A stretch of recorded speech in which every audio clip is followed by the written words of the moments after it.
Oke, jadi hari ini kita akan belajar komunikasi massa berdasar dari Dennis McQuail. Ini penting banget buat kalian karena kalian akan tahu bagaimana cara media zaman sekarang mempengaruhi masyarakat di era digital. Tung tung tung tung tung tung. Ih, kayaknya pakai filter mermaid ini lucu deh. Pasti bakal cantik dan kalau aku posting, pasti makin banyak yang komen.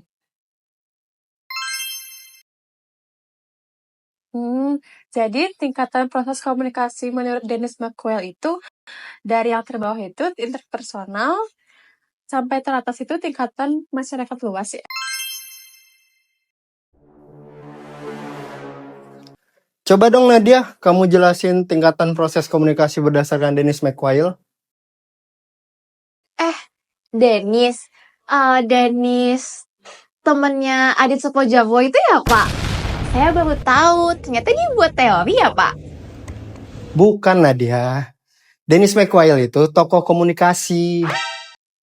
Buat TikTok yuk. Udah lewat belum Velocity baru di kamu? Kita buat yuk.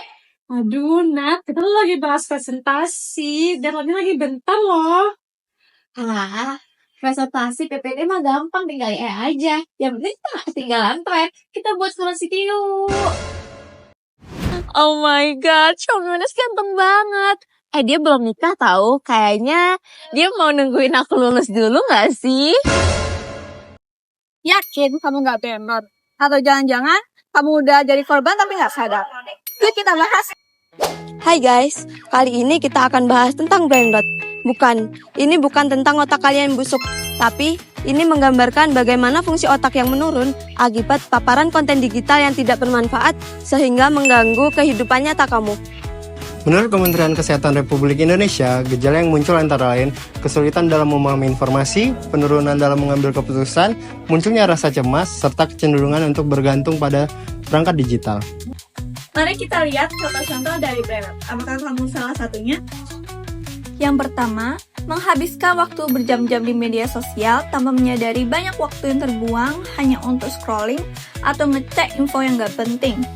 Yang kedua, kesulitan untuk fokus saat belajar atau mengerjakan tugas karena teralihkan oleh notifikasi ponsel atau rasanya pengen buka media sosial terus.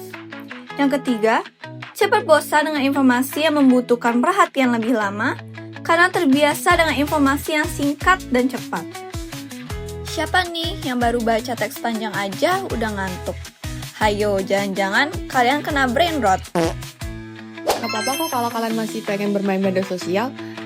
Tapi yang perlu kalian ketahui, semakin sering kalian terkena konten receh yang ada di media sosial, kalian akan merasakan beberapa dampak negatif.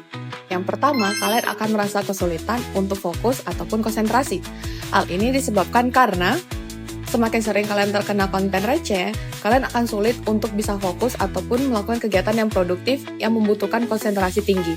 Lalu yang kedua, kalian akan mulai sering membandingkan diri kalian dengan orang yang kalian lihat di media sosial.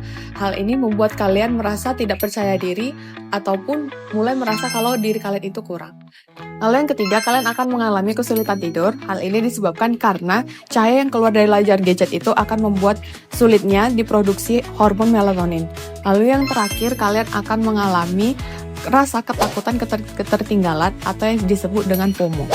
Tapi tenang guys, ini 5 tips yang bisa kalian lakukan untuk menghindar dari brain rot. Yang pertama adalah mengurangi penggunaan media sosial. Ini bertujuan untuk meningkatkan fokus dan konsentrasi kalian. Jadi kalian bisa ngurangin nih buat scrolling dan main sosmednya. Yang kedua adalah bijak dalam berinteraksi dalam media sosial. Ini tuh agar kalian tidak banding-bandingin hidup kalian sama hidup orang lain di sosial media. Lalu yang ketiga adalah hindari konten negatif.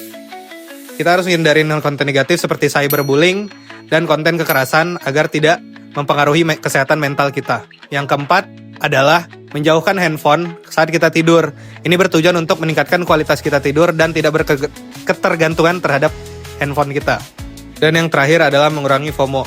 Ini tuh bertujuan untuk kita mengurangi rasa kecemasan akan ketinggalan tren agar penggunaan media sosial tidak berlebihan. Itu 5 tips dari kita agar kalian terhindar dari brain rot. Kayaknya aku bakalan coba buat ngurangin screen time aku deh. dan coba hal-hal baru. Aku pengen coba pilates dan masak.